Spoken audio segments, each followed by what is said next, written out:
Cool. Hey guys. Hey there. Hello. Hi. Cool. Wow. Okay. Cool. I've been looking through the decks, and yeah, they all look pretty cool. And you guys are all up to some really interesting stuff. So I'm looking forward. I think after this session we have some one-on-one sessions. So, or with the teams. So I'm looking forward to that. But yeah, first of all, just a massive thank you to Anastasia and Olga for putting this together.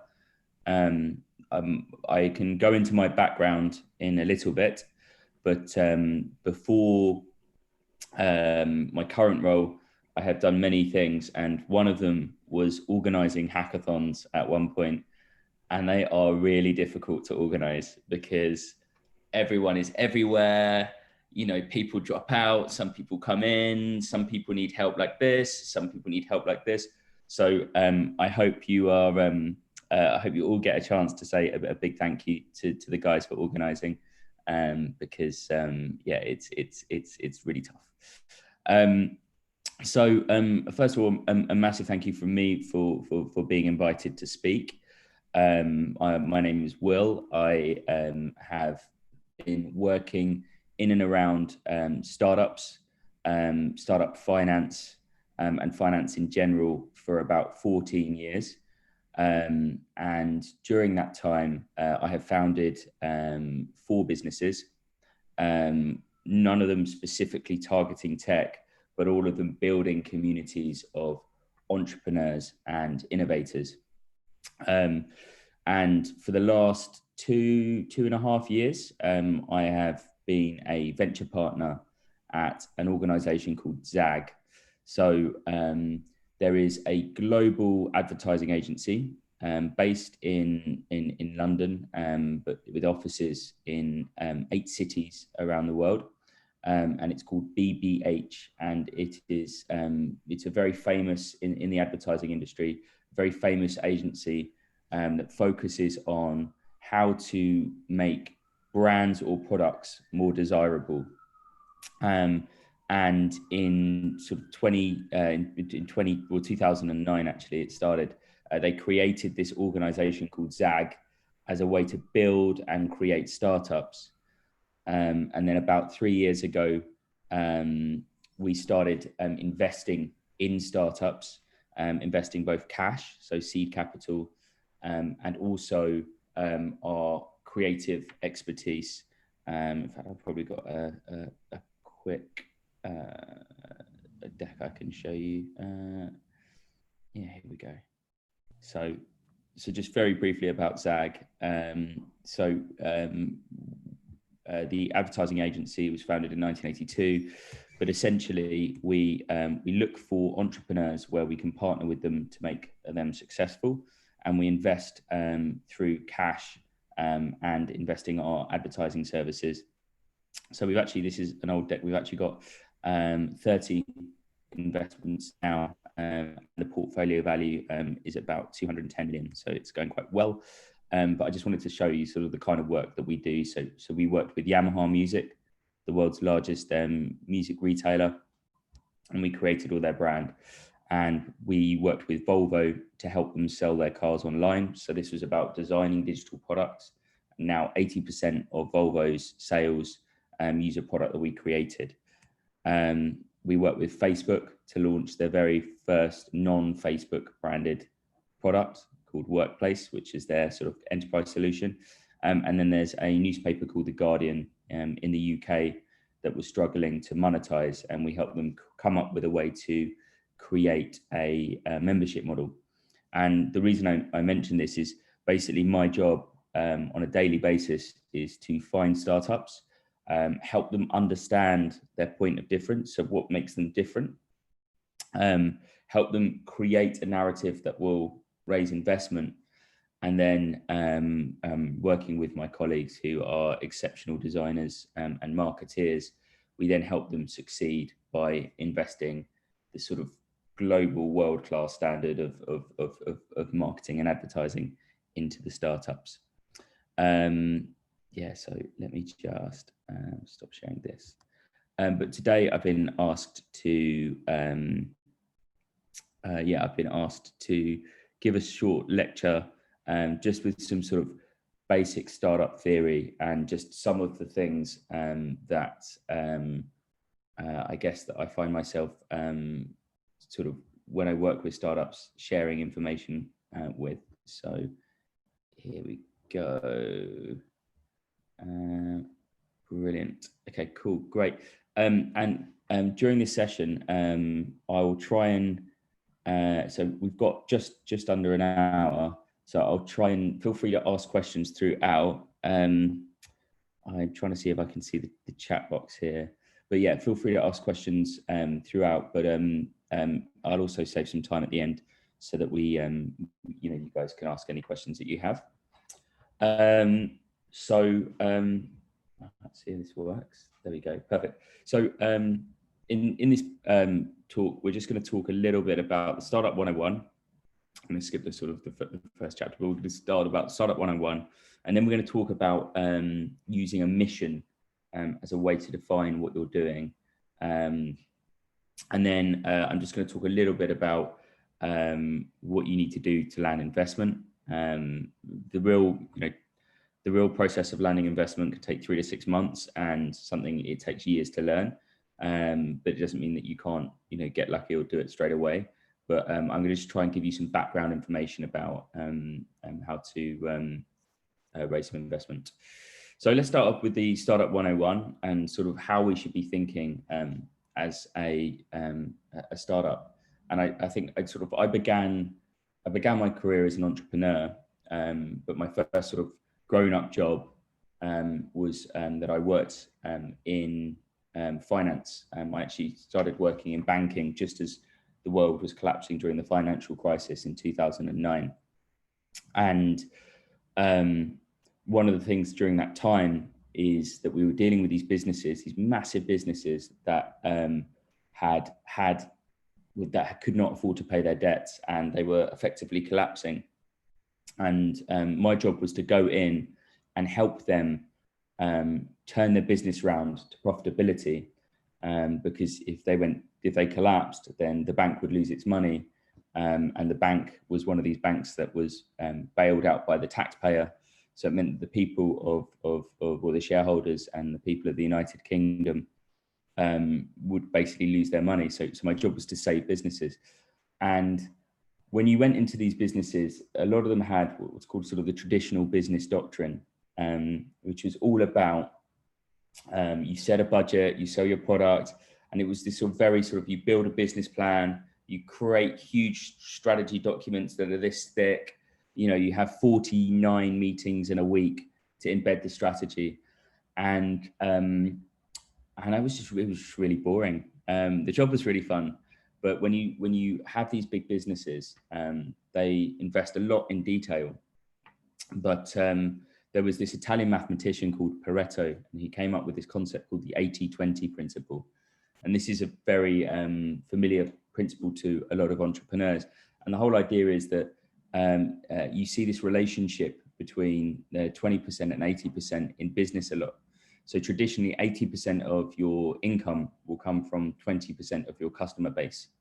I used to have a bar, and it works better in the bar industry that 80% of your income comes from the 20% of people who are regular visitors to your bar.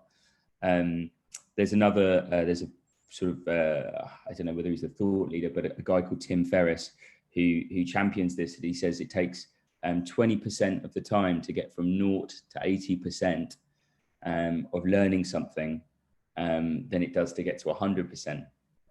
And so when I was working with these businesses, what we would do is try and rapidly come up with solutions that we could investigate or think about or test.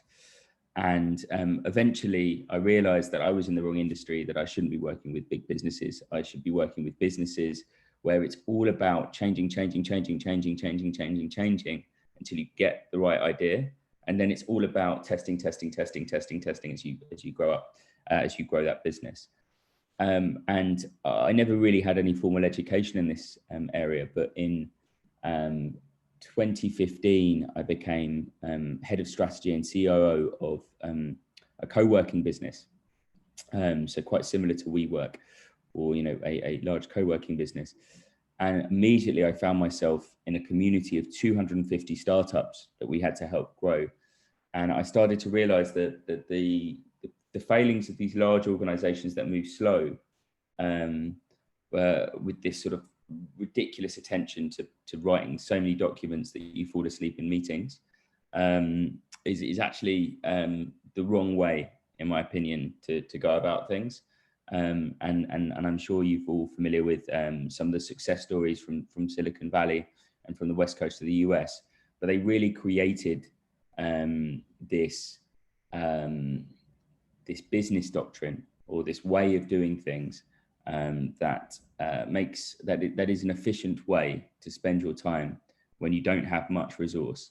So I guess it's called the Startup 101. And for those that are familiar with sort of startup methodologies, if you have any thoughts, comments, or challenges, if you think I'm wrong with any of this stuff, then please do speak up. So I think the first thing is really just to understand what the end-to-end journey looks like. And I guess this is the hackathon stage. This is for me, this is the most exciting. This is when it's all ideas and you're trying to condense your ideas into reality. But essentially, you might come along and you might have an idea that you want to do something, or you might observe a problem and you think you have a way to solve it. And during this process, and it can take, it can take a week, it can take 12 months, in some cases it can take years. But the whole idea is that you're observing a problem and you come up with an idea about how you will solve it, right? And the whole idea is that you need to research effectively. One, is this something that that affects just you? Is this big? Are there existing solutions? I just want to sort of put it out there, but I think maybe 75%, probably not fair, but about 60% of the startup pitches I see, and it sort of in terms of startups sending me their decks because they want investment, 60% of them miss a competitor. So, I see all these people all the time, and this is from my own entrepreneurial experience too, that you go out there and you have an idea and you're like, hey, I need to do this, I need to do this, I need to do this. We've got this brilliant idea, no one's solving this problem. And you might not use the right terms when you're searching. It might not be big enough or whatever, but you generally find, I generally guarantee that unless you've been researching it heavily for like 3 to 6 months, you won't find all the competitors. So when you're pitching to an investor, it's really embarrassing when an investor goes, oh, what about this business? And it's a competitor you're not aware of. So what I would say is, this time when you've got an idea, just because you think it's the right idea, right? Just because you think it's a good idea doesn't necessarily mean it is a good idea, right? I think it's really important.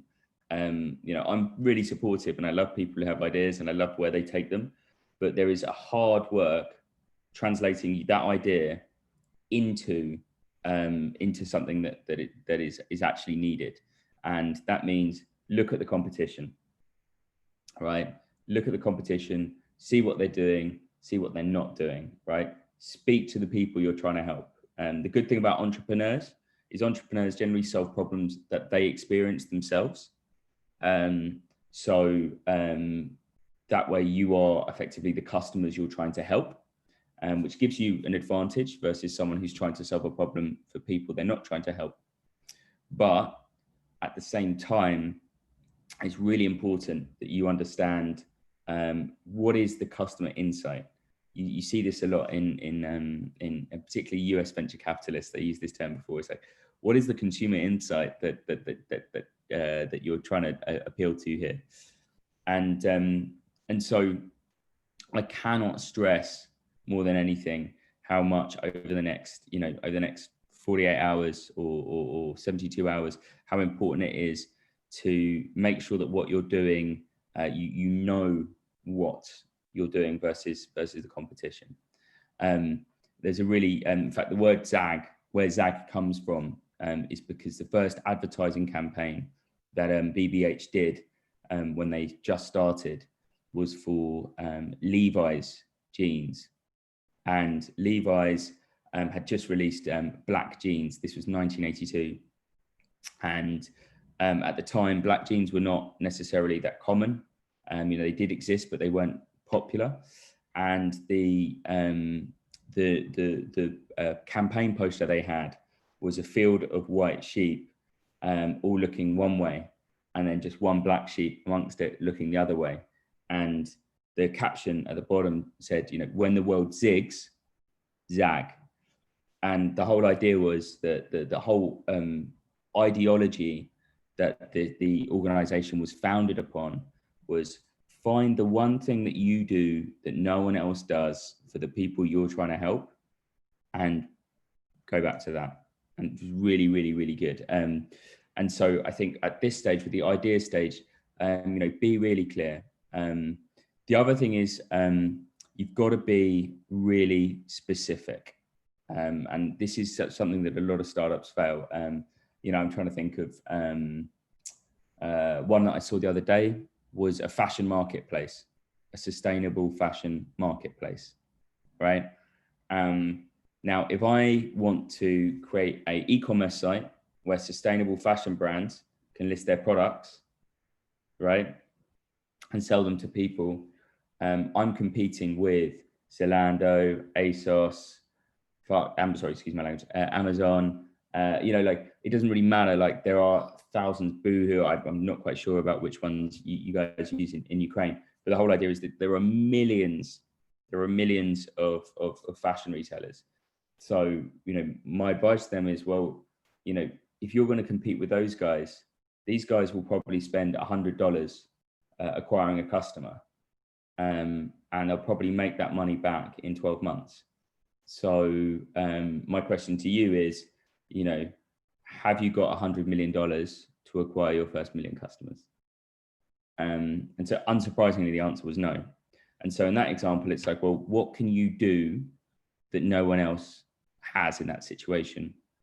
And in that example, they were based in Portugal, in Lisbon. So it's like, great, okay, have a pop-up boutique, become, the Lisbon solution. Okay, fair enough, you can't Facebook people, but you can still go out and you can hand out paper flyers on the street or put up posters in the stores, right? What can you do to make sure that you look good?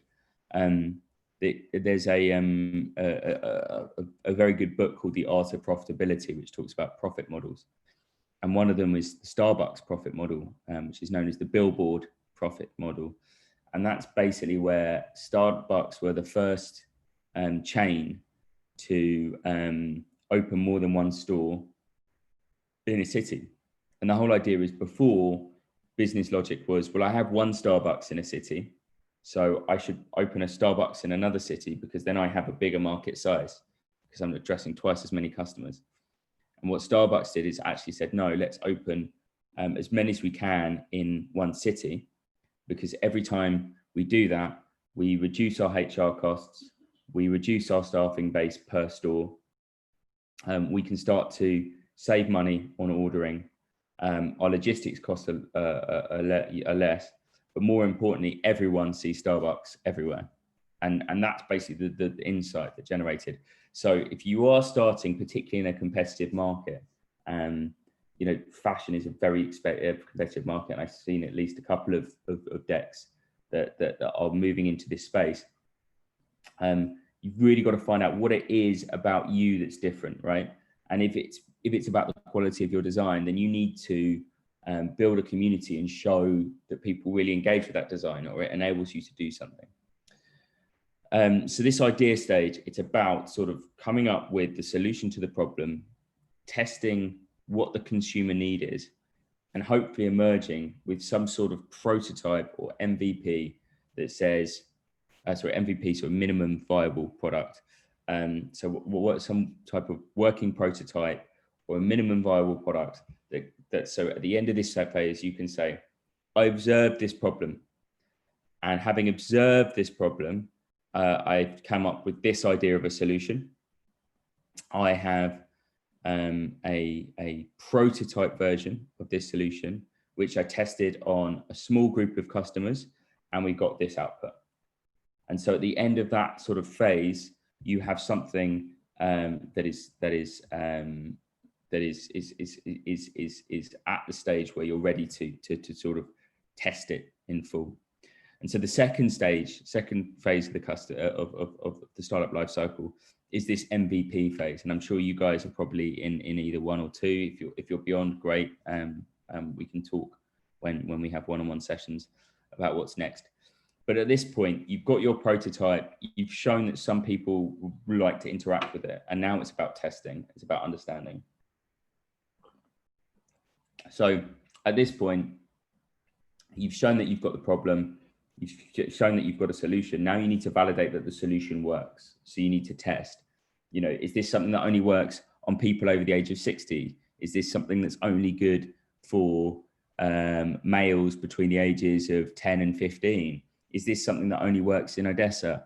Is this something that only works when delivered with another product that we don't make? And so this is all about getting to the point where you really understand who your customers are. And this is also when you start testing. And this is when you start understanding, right, okay, what is it? Who are our customer group? Like, who specifically are they? So it might be, hey, I created, let's just take the sustainable fashion store. And it might say, hey, we created this, but actually we found out that only people of the age of 28 to 35 with incomes over 50,000 euros a month can afford to shop here. So we should just target them. And then we did some Facebook testing. We found out it costs $100 to get these people. So we came up with these ways to sort of take it to market. So at this point, you're starting to do your market testing and understanding what your go-to-market strategy is. And at the end of it, you should come out with an initial product, a product that is, you're happy to take out and happy to launch. And you should be in a position where you're reasonably comfortable that it will deliver. And that's when you get to the seed stage. So like, you see all these people, like, I mean, don't get me wrong. Some people are lucky. Some people they have wealthy friends, or they worked their entire lives very hard to save up money, and they manage to get investment. But for most people, starting a business is very hard, and this period step 1 to 3 can take 2 years before you get any money into your business, right? So it's not an easy business. And a mistake that I have made, I've made it twice, is try to start a business when I had no income. And so in both instances, it left me in a very weak position, because even when the business started to make money, it wasn't enough to cover my income, and I had to stop. So one thing I would say is that if you're going down this journey, you need to come up with a way of making this work around income, or have a way of getting funding early on. But generally in this journey, the seed stage is super important, because this is the point at which you're asking someone else to buy into your product. And we'll talk about investment later. But the whole idea is, by now, you've got a product, you know who it addresses, you know who your customers are, you know how you find your customers, right? And you know how profitable the business will be, right? And so at a seed stage, you get money from other people to say, hey, look, it cost me this much for a customer, I make this much profit or whatever. And then you raise this money and you spend that money on acquiring customers. So at this stage, it's sort of like, I've done all of the research, I've created all the product, and now I can show I can do this. And the seed stage is about executing. So it's about, hey, I thought, I've proven that we can do this. And then as you execute, obviously loads more issues come out. But at the end of the seed stage, you should have really steady metrics that show you can consistently acquire customers, that you can achieve month-on-month revenue growth, that people stay with your product. At the same time, you'll get more customer data, so you'll start to be able to change your product for the better. And that's when we hit the scale-up phase. So at this point, this is where every VC will want to speak to you. Up until now, every VC, most VCs would not want to speak to you, and it's just the nature of the beast. But number 4, it's where every VC will want to speak to you. And the scale-up phase is effectively, you've shown that you can continually grow your customer base. And so a VC is now going to come in and say, look, you know, you've shown that for every $100 you can acquire a customer, he will spend $120 over a year or whatever. So you raised $1 million, great. You went out and got 10,000 customers. Right now we're going to give you $10 million, right? Or $100 million, go out and get your 1 million customers. So the whole idea is this is about sustainable growth. And at this point, it's, you know, this is when your business should be making money on a net basis. So up until now, it's probably losing money or making no money. And if you can get it to make money before this point, great, well done. But at this point, this is when like you start rapidly acquiring customers, and generally, you know, apart from maybe an aggressive marketing spend, you should be, you know, profitable on a net basis. And this is, yeah, revenue growth. This might be expanding to new countries as well. And then you get to the exit stage, which is effectively when your business is grown up. It's no longer a kid. This is when you can't get away with pretending you didn't know what regulation was. This is when you can't get away with the fact that your employees might be really angry with you and sue you. And this is when you start to develop corporate infrastructure. So HR, finance, you know, legal. This is when you want to start putting in professional management. And for an investor, this is when they will want a liquidity event or an event where they can effectively get out of the business. It's called an exit because they own a percentage of your company, but that percentage of the company, it might be worth something, but until it's cash, it's worth nothing, right? So the whole idea with them is they want to collect the profit they've made. So generally they'll try and sell your business, or sometimes you'll have a listing. So you'll list on a stock market through an IPO, or it might be that, you know, they sell their stake to another investor. And I think the other thing to point out with you guys, you know, all as founders in this early stages, it takes a very rare person to do all 5 stages. And that's not necessarily a bad thing, right?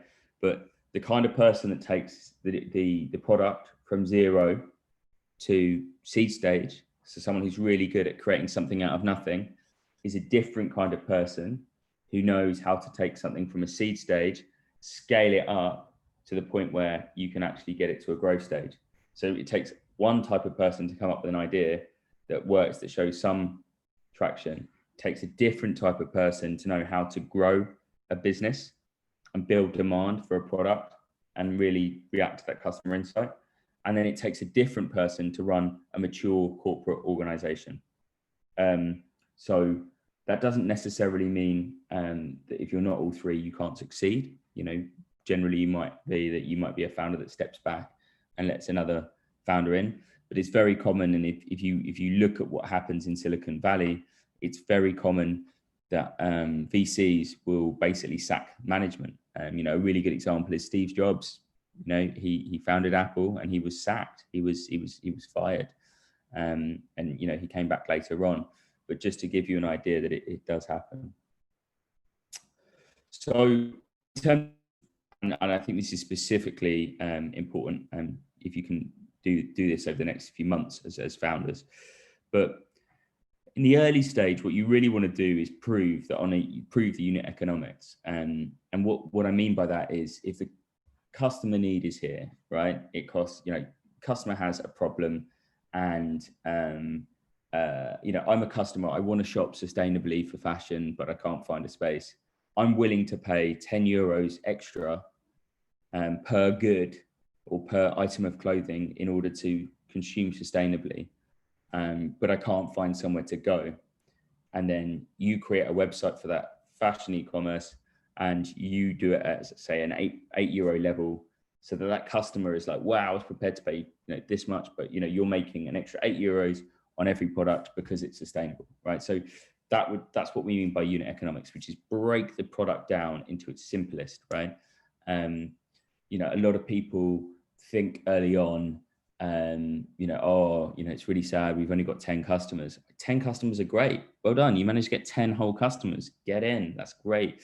So in this early stage, it's all about validating what you can from the data that you've got. And even though it's your friends that are buying it, the moment you can get someone you don't know to buy your product, that's a real win. At this stage, work out how much it costs to get that person. How long do they stay with your product? How much value do they provide? So in the early stages, you can show that, right? And then when you start to take it to market at the seed stage, what you really want to do is evidence that you've got this growth profit that's scalable. And I don't want to go too much into finance, but essentially when you have a business, you sell the product for this much and it costs you this much to make, right? And that element is your gross profit.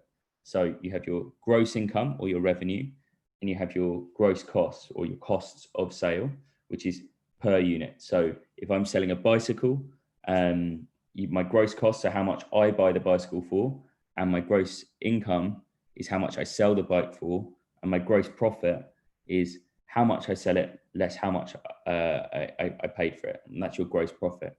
Then what you do is you have to pay your salary, your office costs, any marketing costs. Maybe you need to buy a computer to sell it online. You might need to, I don't know, whatever it is, and they're called your fixed costs or your overheads. And these don't change. These change very slowly. So your gross costs change. There's the gross cost will go up every time you sell something, but your net costs are generally fixed. They will stay the same as you sell more.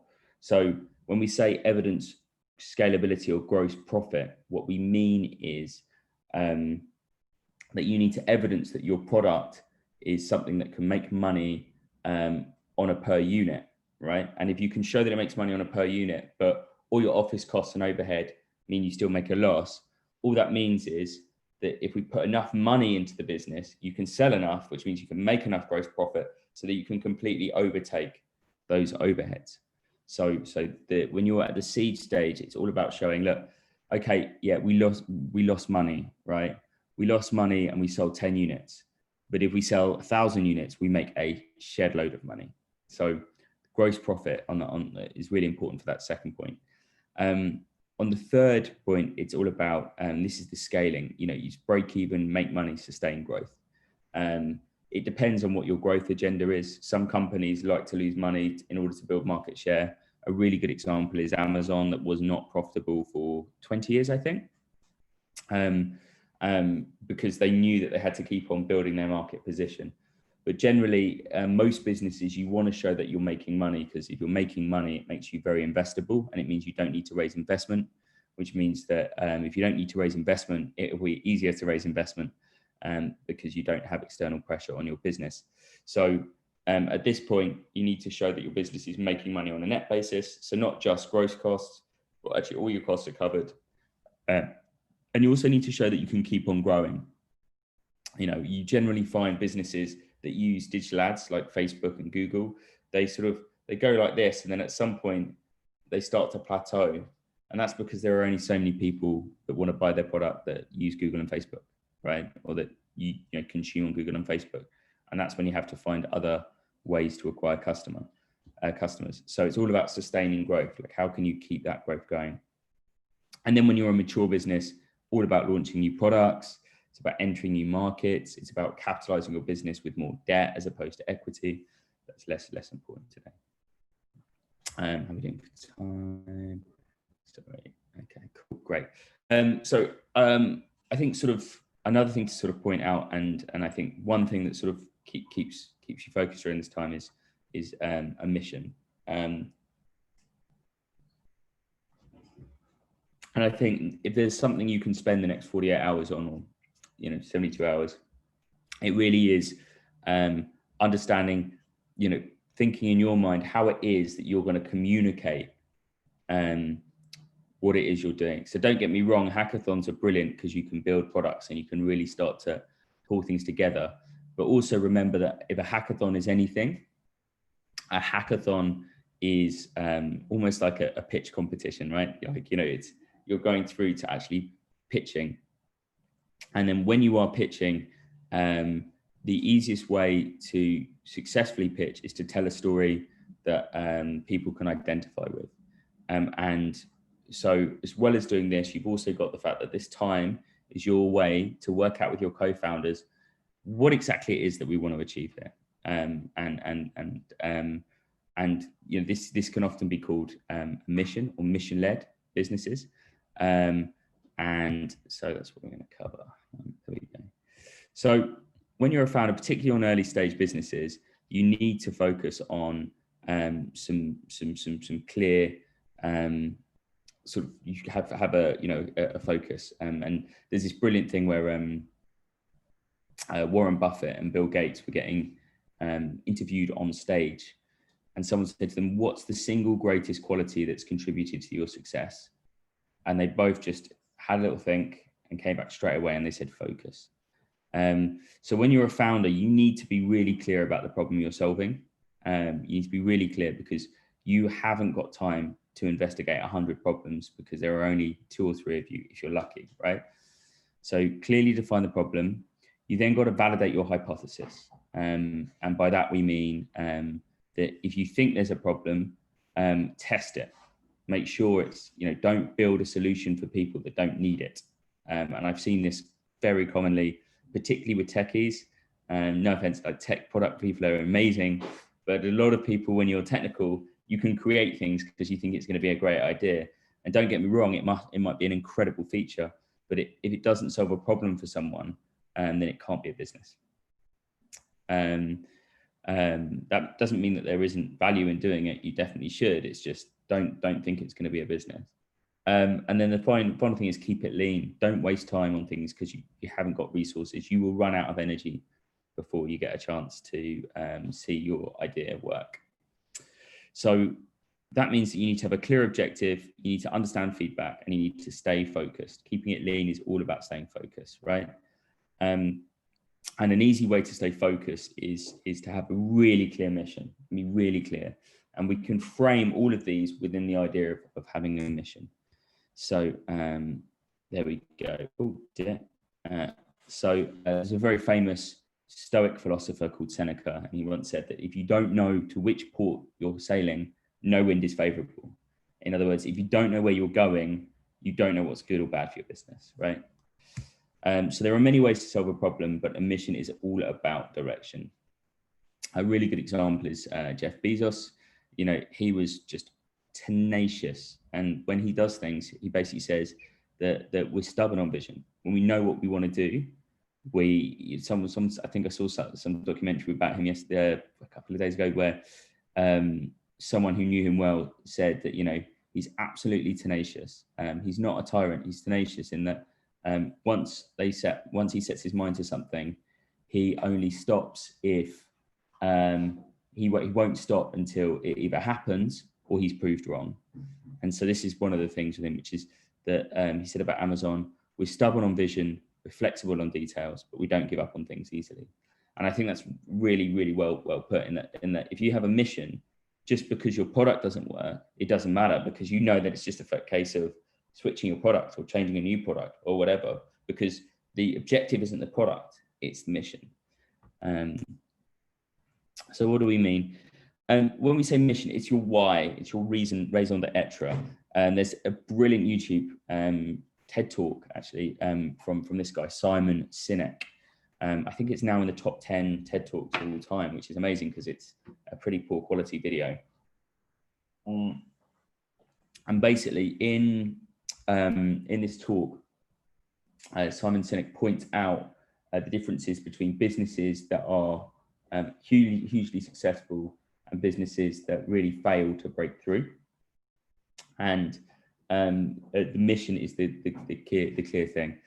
So I'd strongly recommend you check it out. But essentially, startups have very little cash or resource. So you need to be persistent. And that persistence comes from passion. You've really got to care about what you're doing. You've really got to really want to do it. Personal experience, I've started a business, but I didn't really care about it. And about 18 months in, I just basically wasted my time. So because I just wasn't enthusiastic about it. So make sure you care about what you're doing. So a mission is a clear common goal for your business and its stakeholders. And that's the other thing that I really want to sort of highlight here, is that if you're really clear on what you're doing, humans like to help people. It sounds really weird, but humans generally, you have some people that are bad, but generally, if you were to ask someone on the street to help you, there is a 95% chance they will help you, right? Because humans care, we're social beings. But a lot of people don't know how to help, right? And a lot of people might not be the right level of, might not be the right people to help, but people are generally positive. Now, if you have a mission and you're really clear about what you're doing, it is a hell of a lot easier to build people around your business that will support it. You might call this an advisory board, you might call this your network. So if you have a really clear goal, well, then anyone helping you can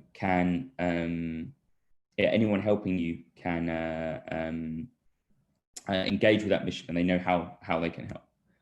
So a really good example of someone who is very mission driven is this guy, Elon Musk. And he's a great example because he made billions from PayPal, right? So he didn't need to start another business, right? He didn't need to do anything, right? But he was like, right, I'm going to save humanity. Now, obviously, that's a bit broad. It's a bit broad with that God complex. Hey, I'm going to save humanity. So then it's like, okay, all right, Mr. Musk, what do you mean by that? And he's like, well, in order to save humanity, I need to look at what the biggest threats to humanity are. What are the things that are going to, what's the thing that's going to wipe out humanity? And obviously, climate change is that thing. So he said, okay, what's the biggest cause of climate change? Greenhouse gas emissions. All right, let's come up with some ideas. So we need to make it so that electric cars are possible. So let's build a company that shows that. And then secondly, we need a plan B. If it's too late and we have to leave the planet, what does that look like? So let's commercialize spaceflight. And so he did. So he found a way to prove that spaceflight was commercially viable, and he managed to create an electric vehicle company. And the reason he's such a brilliant example is that Tesla then went one detail below, which was, okay, so what's the problem here? Why doesn't everyone drive electric cars? And everyone said, well, batteries. Our battery technology is not good enough to make electric cars feasible. The amount of energy you can store per kilogram in petrol or in fossil fuels, in gasoline, is 100 times that of a battery. So electric cars can't go further. And so Tesla was not about, it was not about it was not about electric vehicles, it was about batteries. And obviously Tesla's battery technology is miles ahead of everyone else's. And furthermore, their charging technology is miles ahead of everyone else's. And there was this brilliant point at the Detroit Motor Show where they were introducing a new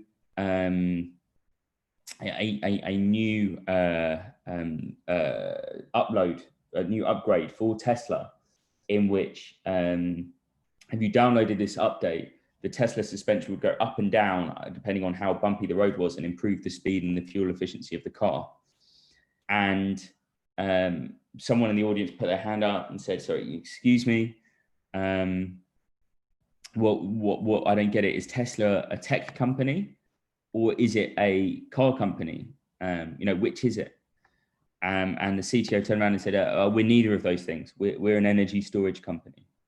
And it's just brilliant. That just relentless focus on mission. And Solar City was founded obviously to generate the power, a solar power company to generate the power to power Tesla. But that idea of, if we can fix energy storage for automotive vehicles, we can have electric cars. If we have electric cars, we don't have greenhouse gas emissions. If we don't have greenhouse gas emissions, global warming stops. If we don't have global warming, the future of humanity becomes sustainable.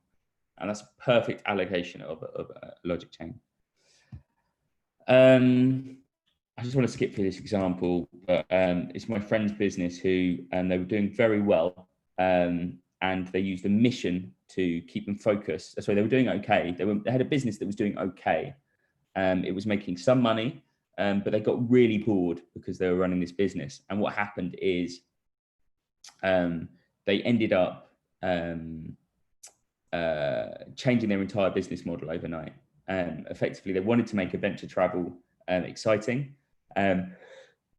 Excuse me. They wanted to make adventure travel exciting, and they started selling ski chalets, independently owned ski chalets in the Alps. In fact, a really good thing, actually. So they were going to do adventure travel. They wanted to attack travel, and they thought, well, actually, we want to do adventure travel, which is something within travel. And so, okay, let's start with ski.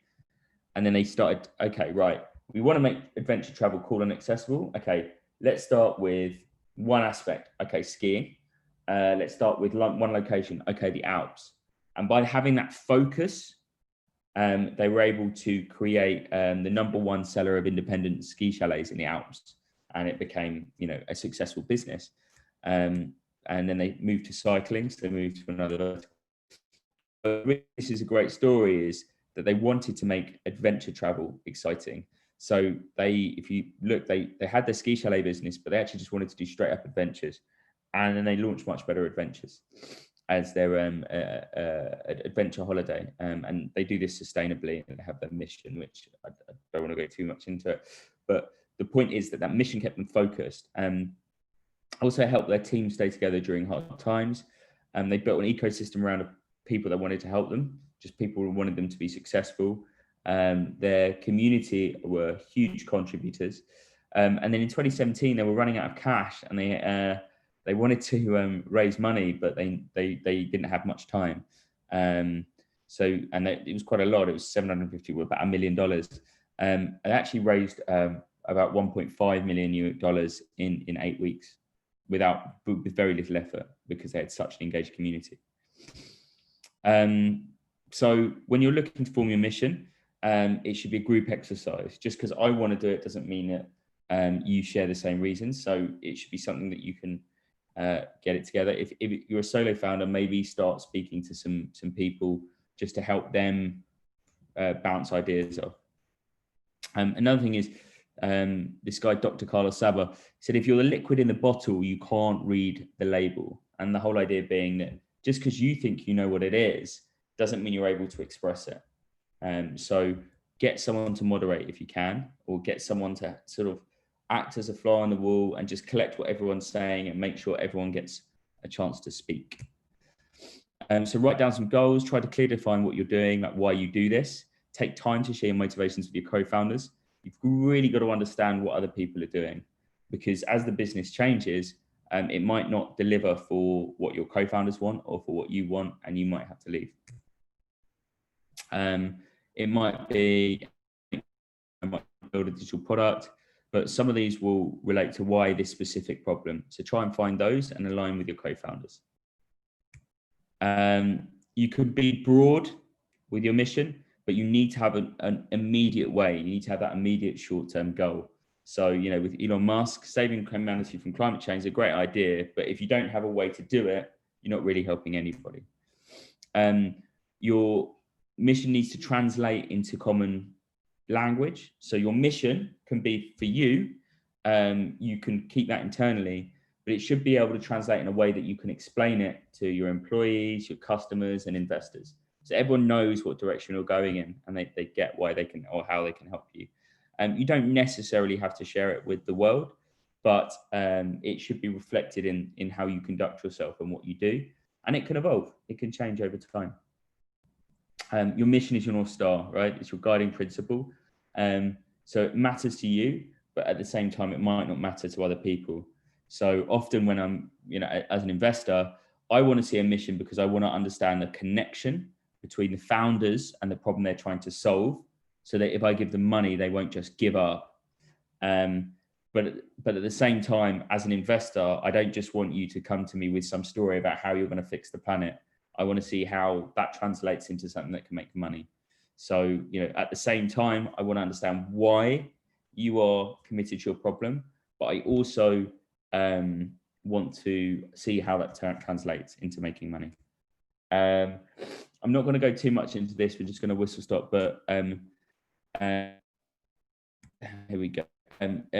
When you're raising cash, very briefly, you need to really understand what your product strategy is going to be. At that point, you need to create an investor deck. Then you target investors and you can negotiate the best deal. But we're just going to focus on 1 and 2 for this purpose, because that's what a hackathon to some extent is about, which is you've got to pitch a deck that will get people's buy-in. So this guy Kawasaki, creative entrepreneur, came up with a great sort of thing, and I've seen some of the startup decks, so thank you for sending them over. I think we'll speak about deck feedback afterwards, but you can find this all online, but he's got a great guide. But in terms of the 10 slides that you need, and this is if you're going to do a fundraising investor deck, is you want to clearly define the problem you're trying to solve, and then explain what it is that your business does, and then what it is that your business does that is different, then how you make money, then how you're going to get customers, then how you're different from the competitors, and finally, why you. Then you can talk about the financials of it, and then anything else that you want to put in there. So it's just really important that if you are going to do an investment deck, it loosely follows this format, because as investors, we always like to see, we'll skip to different slides depending on what we think. So as an investor and as a judge on this hackathon, what we'll be looking at is the founding team. So how attached to you, the idea are you? What exactly is it you're doing? What is your right to play in the space? Secondly, your product. What's going on with your product? Like, how is it? Is it clever? Is it unique? What is it that makes it different? The third is the market size. And this is not necessarily important for this hackathon, but as a venture capital investor, we need to understand that there are enough customers out there that if we give you lots of money, that you're going to carry on being able to grow your revenue because there are enough people out there who want to buy your product. And then finally, traction, which if you can show during this hackathon in the next 48 hours, that would be amazing. Which is, what can you show that people that makes people want to buy this product?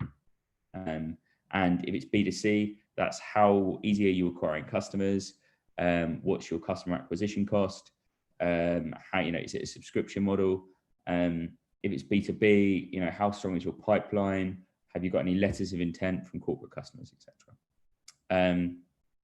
So your pitch deck needs to show that you're credible as a team, that people want to buy the product, that the market size is big, i.e. a lot of people will want to buy this, and then finally that your product is actually solving that for customers. And then final point, and then we can open up to a Q&A, but investors see a lot of decks. So even with this, I've had to read through 11 investor decks, or 11 pitch decks for this hackathon, right? I'm not going to be able to read everything you write.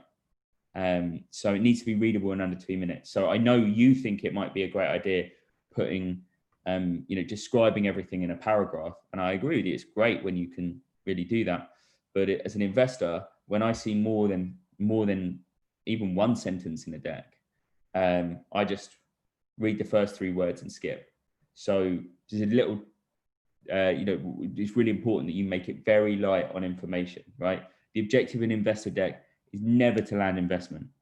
The objective of an investor deck is to get you a meeting with the investor. And then when you're in the investor meeting, you can start to have a bigger dialogue and you can start to explain more around the product. But it's the whole idea is it's about getting that meeting. It needs to follow the format, that investor deck format that I just showed you, and it needs to get to the point quickly. So simplicity is key, use a clear logical flow, and remember the objective is a follow-up meeting. I don't want to talk too much about fundraising just yet, because we can go on to that. But for the time being, I think that was sort of a few things that I really wanted to highlight in terms of background. Does anyone have any questions?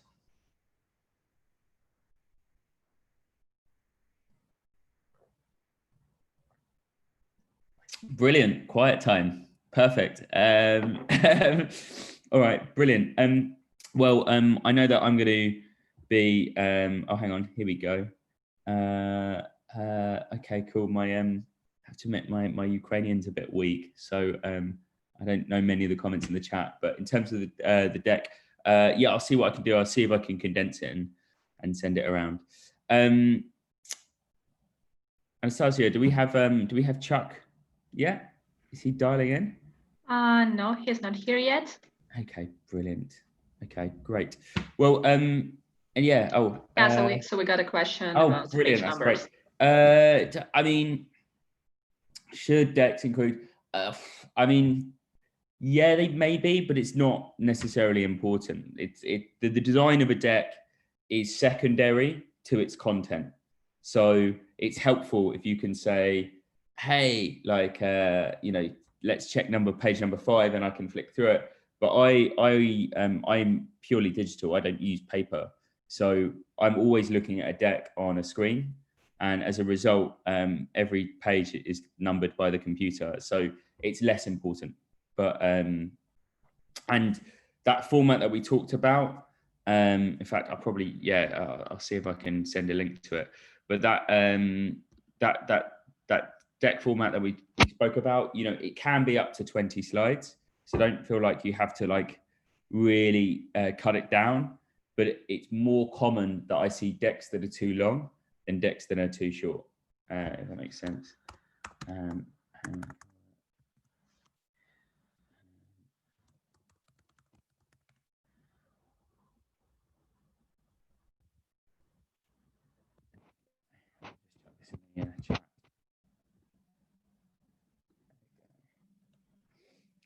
What slides can be omitted in a hackathon presentation? Okay, great question. So it really depends on what business is. I mean, I'm a massive geek. So I love spreadsheets. So I always love a financial model. But financial modeling can be quite difficult, particularly if you're new to business. So I would say that it would be good if you have an idea about how you're going to make money and how much money is going to be there. But you definitely don't feel pressured. If you're not comfortable financial modeling, then you can probably omit that. Things that you definitely need to have in your deck, research. It needs to be heavily researched. If there's one thing that you should be doing over the next 48 hours is analyzing your competitors, understanding the nuanced marketplace. Go to market's really important. For me, it's sort of like people think ideas are really important. Ideas are not important. Execution is important. People say, like I saw this brilliant speaker, this guy called Edward de Bono. He invented lateral thinking as a term. And he said, people think Americans are naturally brilliant ideas people. And he said, well, actually, I've been around the world and everyone's brilliant ideas people. What makes the Americans brilliant in terms of business is that they're very good at execution. I remember startup is not an idea, it's about execution. In fact, so much so that some of the most successful entrepreneurs that I know, they take someone else's idea and they just execute it better. So your deck needs to show your go-to-market or the way that you're going to make your product from an idea into something that's going to be really different. So, extra points to anyone who can show traction. If you've got I think Facebook, Bing, Google, I think they all give you something like $25 free in advertising over the weekend, right? So if you've got time and how if you know how to use Facebook or Google marketing, or you've got other things, it'd be great if you could use this time to experiment and see how many people click on your website or something. So I think go to market is really important for this. Market size and competitors, really important for this. Your product, really important. So if you built a product, great. Any product shots, really important. If you can do a demo, traditionally hackathons are about building products. So if you can demo at the end of it. That's really important. So please, you know, when it comes to it, when we present, great, let's do a demo. So yeah, I think those are the things. Those are the things that you really need to focus on. I suppose if you're doing a B2B startup as well, you know, it's not like you're going to be able to sell your product to a business on a Saturday, on Halloween, no less. So if that's not the case, then maybe, you know, if I was going to do it, I'd say we've identified 10 companies that are going to be our initial customers. You know, and you know, I don't know, maybe you know who they are on LinkedIn or something, or you have a way to get to them. Brilliant. Oh, I think Chuck's. Yeah, Charles Whitehead joined the chat. I'm sorry.